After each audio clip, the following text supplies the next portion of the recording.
Hermanos de Telehit, nos encontramos en un momento de lujo. Una de las bandas más importantes a nivel mundial está de visita en esta ocasión en Guadalajara y tenemos la oportunidad de platicar con Coldplay. Chris, Johnny, first of all, it's an honor to talk with you. Hola. How are you doing?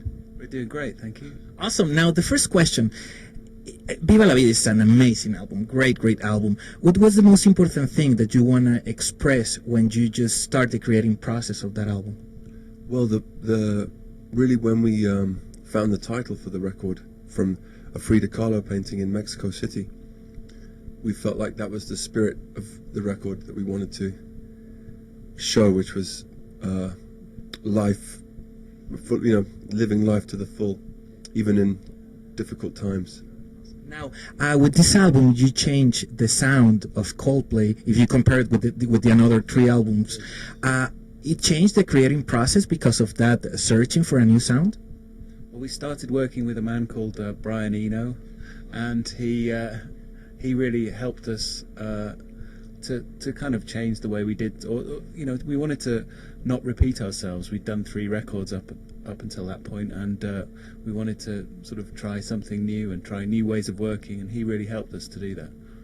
I mean, we're all fans of Roxy music, of what Brian Eno did before. How was the chemistry between you and Brian? Well, I think it's pretty good. I hope so. We haven't seen him for 2 weeks now, but we're still working together every week. So I think the chemistry is good. He doesn't like me very much, but he loves Johnny. Now, did you start already the creating process for the 5th studio album? Yes, we did, very much so. We've done a lot of work. We still have a lot of work to do, but it's looking okay. It's looking okay. Brian Eno is also going to work with you. Mm-hmm. Yeah, he's kind of joined the band this time. So we have the pleasure of his company. Now, every time you release an album, you're getting bigger and bigger as a band around the world. How hard is to deal with that, not as a musician, but as a person? Well, I mean, as people, when we're at home, we do the same things. We go into the studio, we have this little room, and we're all together, and we just don't see any of that other stuff. Sometimes you don't have the time to enjoy precisely that time of yourself in your house because you're touring a lot. I mean, that is the time we enjoy it, is when we can come to Guadalajara and play to lots of people, this Tuesday. is, yeah. I was looking in the webpage of you, and you just put a clip of what happened in Mexico City in the Foro Sol, and how the crowd started giving you a show singing Cielito Lindo. How do you feel at that time? I think that was my favorite moment of our tour, which has been 2 years long. That was just so special. We've never had that before, when the whole audience decides to sing another song. and it was really wonderful. Awesome. Now, you also release Left, Right, Left, that it's a live album that you give as a gift to all of your fans. Did you get surprised how many downloads the album has? Well, it was very good value for money. So because it cost nothing, we sold a lot. Yeah. Well, but it's an honest way to give a reward of all of your fans that had followed you in parachutes. Because tickets are expensive and albums are expensive, and everything's expensive in the world. So we felt like we wanted to release a live record, but we didn't feel like we should charge $12 for it or whatever it would be. So then we kept bringing the price down until it was nothing. Awesome. Well, now talking about the what you're doing around the world, you have the experience to participate in Hope for IT. That it's a really important thing that you did. A lot of people need that kind of help. How was the experience of doing that?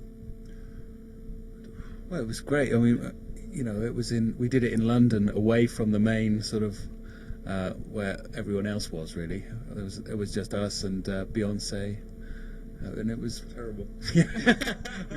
Very difficult. It's definitely worse places to be than. Right now, I mean, it's really sad what is happening around the world, that Mother Nature is giving us wake-up calls, not just in IT, just in Chile a couple of weeks ago, a couple of days ago in Turkey. In Taiwan, yeah, it's important that you that a lot of people hear you, to have that responsibility to give a message, to try to help a little bit. Well, I mean, we can't really help being a band, but at least you can show support. You can show that you care. That's the thing. And it does seem crazy that there's been so many bad days since the beginning of the year, but the positive thing that comes from it is that a lot of people give a lot of love and a lot of generosity. Now, you know, the social networks that right now are really big on the internet. I say that I'm gonna interview you a couple of days ago, and a lot of fans start sending questions, and two caught my attention, so I'm gonna ask you. The first one is about, you were talking about Frida Kahlo. What could be the most important thing that you admire about this great artist? Well, she more than anybody, well, she as much as anybody I can think of, really lived life to the full, even though her circumstance was difficult. And that's what I admire, you know. She had an accident and she had a crazy personal life, but she just, her paintings are so full of joy and so full of colour and life. I find it very inspiring. Now, the other question, in your concert there is a phenomenon that is happening in your shows, that is the cell phone wave. What could be, where was the first time that you saw it? Well, it was actually one of the video guys who works with us. He came up with the idea. Where was it? Was it We were in New Zealand. in New Zealand? He thought it would be a good idea to combine the Mexican wave with the cell phone.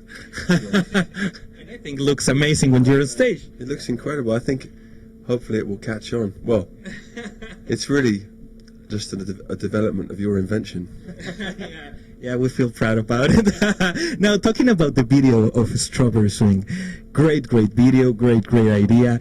But how much of an effort physically was doing the video, being like laid down and do these weird movements?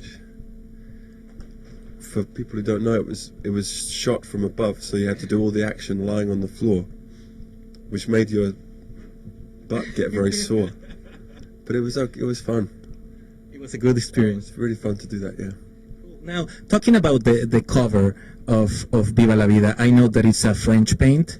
Tell us a little bit, why exactly did you choose that as the cover of the album? Well, we thought it looked really good, and we wanted it. You know, we wanted an old painting, and it sort of has the kind of revolution. It's about revolution, the painting, and we wanted our album to be our revolution, really. So that was why we chose that one. Now, we see in the whole world a lot of big names in band that decide to do another project, like the Culture, like the Dead Weather, the exercise of It Might Get Loud. Have you ever get interested in doing another project?